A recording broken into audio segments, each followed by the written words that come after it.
بسم اللہ الرحمن الرحیم لیس المؤمن الذی یشبع وجارہ جائع الی جنبہ۔ حضرات گرامی قدر، آقا علیہ السلام کی خدمت میں ایک سوال ہوا کہ یا رسول اللہ صلی اللہ علیہ وسلم کہ مومن کون ہے؟ تو رحمت عالم صلی اللہ علیہ وسلم نے فرمایا کہ لوگوں، مومن وہ نہیں ہے جو رات کو پیٹ بھر کے کھانا کھائے اور اس کا پڑوسی جو ہے وہ بھوکا سوئے۔ فرمان رسول صلی اللہ علیہ وسلم سے یہ ثابت ہوا کہ رات کے حصے میں اپنے پڑوسیوں کا خیال جو ہے وہ رکھا جائے۔ رحمت عالم صلی اللہ علیہ وسلم نے مومن کی پہچان بتا دی کہ مومن وہ نہیں ہے کہ جو ساری رات اور سارے دن عبادت اور ریاضت کرے اور رات کو پیٹ بھر کر کھانا کھائے اور اس کا پڑوسی جو ہے وہ رات کو بھوکا سو جائے۔ فرمایا کہ اس کا ایمان مکمل نہیں ہے۔ اس کا ایمان مکمل تب ہی ہوگا جب اس کا پڑوسی اگر بھوکا ہے وہ بھی اور اس کے بچے بھی پیٹ بھر کر کھانا کھائیں اور وہ اس کے گھر میں لنگر پہنچائے۔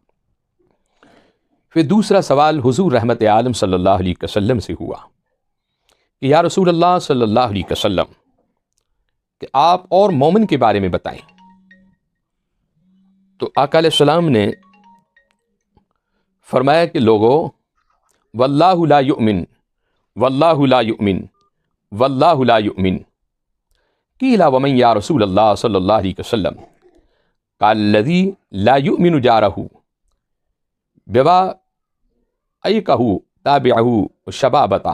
رسول اللہ صلی اللہ علیہ وسلم فرمایا کہ قسم ہے اللہ کی وہ شخص مومن نہیں ہے، قسم ہے اللہ کی وہ شخص مومن نہیں ہے، اور قسم ہے اللہ کی وہ شخص مومن نہیں ہے۔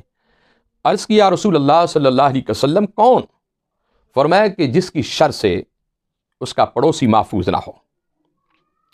آقا علیہ السلام نے بخاری شریف کی حدیث پاک کے باب الادب کے اندر یہ حدیث پاک موجود ہے، فرمایا کہ وہ کسی صورت میں بھی مومن نہیں ہو سکتا اور اس کا ایمان کامل نہیں ہو سکتا اگر اس کا پڑوسی جو ہے اس کی شر سے محفوظ نہیں ہے۔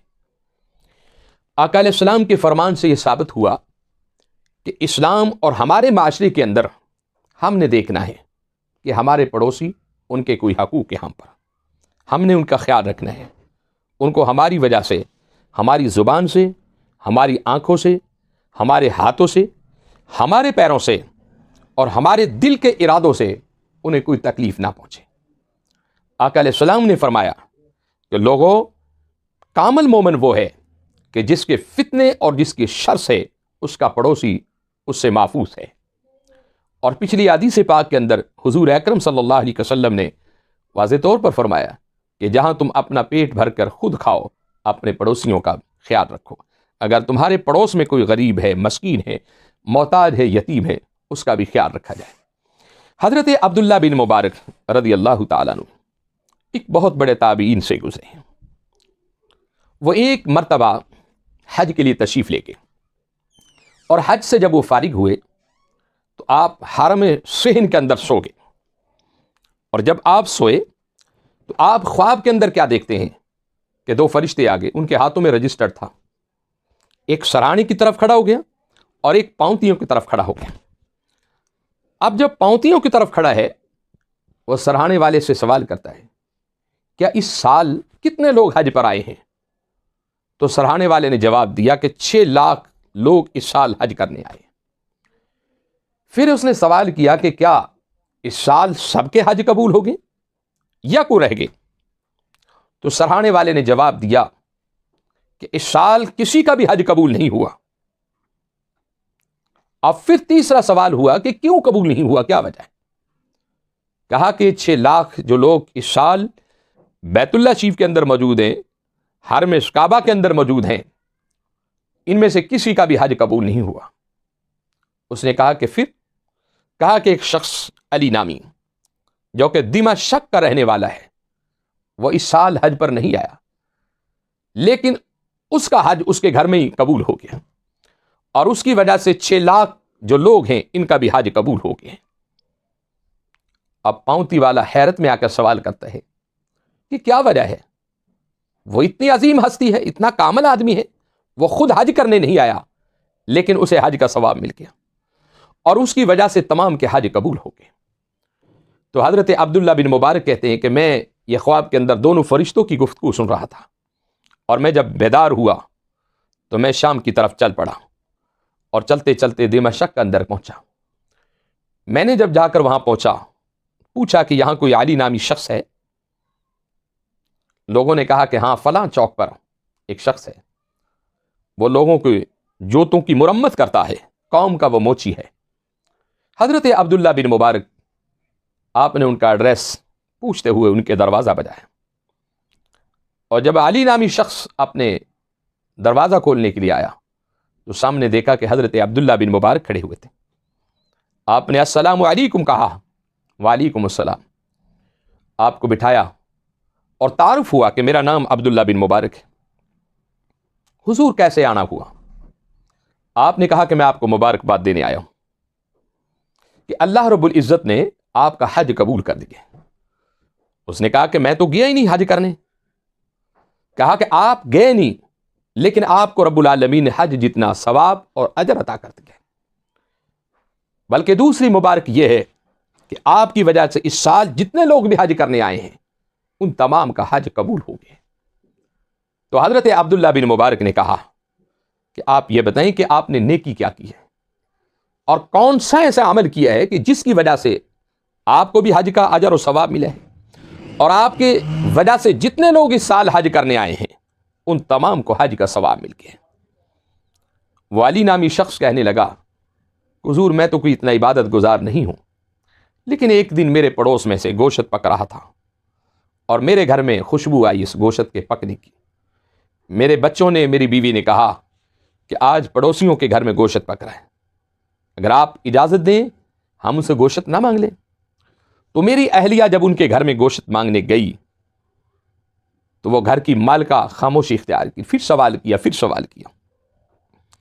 اس نے کہا کہ اے بی بی، اعتراض تو کوئی نہیں ہے لیکن یہ گوشت آپ نہیں کھا سکتے، یہ گدھے کا گوشت ہے۔ وہ بی بی حیرت میں کھڑی ہو کر سوال کرتی ہے کہ آپ نے گدھے کا گوشت کیوں پکا رہے ہو؟ تو کہا کہ 7 دن گزر گئے میرے گھر میں ہنڈیا نہیں پکی، میرے بچوں نے سالن نہیں دیکھا اور ہم پر یہ حلال ہے، آپ اسے نہیں کھا سکتے۔ وہ خاتون انہی قدموں سے واپس آ گئی اور اپنے شوہر علی نامی شخص کو کہا کہ آپ کا حج کیسے قبول ہوگا؟ آپ کے پڑوس میں لوگ بھوکے اور پیاسے ہیں اور آپ حج کے لیے جا رہے ہیں۔ علی نامی شخص حضرت عبداللہ بن مبارک کو کہنے لگا کہ میں نے ساری زندگی میں 300 درہم حج کے لیے اکٹھے کیے تھے، میں نے وہ اٹھائے اور ان کا راشن خریدا اور خریدنے کے بعد اپنے پڑوسیوں کے یتیم بچوں کو جا کر وہ راشن دے دیا، میں نے صرف ایک یہ نیکی کی ہے۔ تو حضرت عبداللہ بن مبارک کہنے لگے کہ مبارک ہو کہ آپ کی اس نیکی کی وجہ سے کہ آپ کے پڑوس میں یتیم بچے بھوکے تھے اور پیاسے تھے، آپ نے انہیں کھانے کے لیے لنگر مہیا کیا، راشن دیا، اللہ رب العزت نے اس نیکی کی برکت سے آپ کو حج جتنا ثواب عطا کر دیا، اور آپ کی شکل میں فرشتہ پیدا کر کے جو کعبے کا طواف کیا جس نے، اور پھر منی میں گیا، عرفات میں گیا، مزدلفہ پہ گیا، قربانیاں کی، خالق بے نیاز ہے، جسے چاہے جب چاہے اس پر اپنی کرم نوازیوں کے دروازے کھول دیتا ہے۔ تو میرے بھائیوں، ہماری زندگی کے اندر، ہمارے معاشرے کے اندر، ہماری معاشرتی زندگی کے اندر ہم نے دیکھنا ہے کیا ہمارا کوئی پڑوسی بھوکا تو نہیں، ہمارا کوئی قرب جوار میں رہنے والا کوئی پیاسا تو نہیں ہے۔ آپ نے کون سنا ہوگا حضرت سیدنا فاروق اعظم رضی اللہ تعالیٰ عنہ کا کہ آپ جب گشت کرتے تو یہ کہتے اگر عمر کی حکومت میں کوئی کتا بھی بھوکا سو گیا عمر کو اس کا بھی جواب دینا پڑے گا۔ اللہ رب العزت نے آپ پر بے شمار اپنی انعامات، اپنے کرم نوازیوں کے دروازے کھولے۔ آپ خیال رکھیں، آپ کے پڑوس میں کوئی ایسا شخص ہے ضرور اس کی خدمت کریں، اسی میں آپ کی بھلائی ہے اور یہی حج جتنا ثواب ہے۔ وآخر دعوانا الحمدللہ رب العالمین۔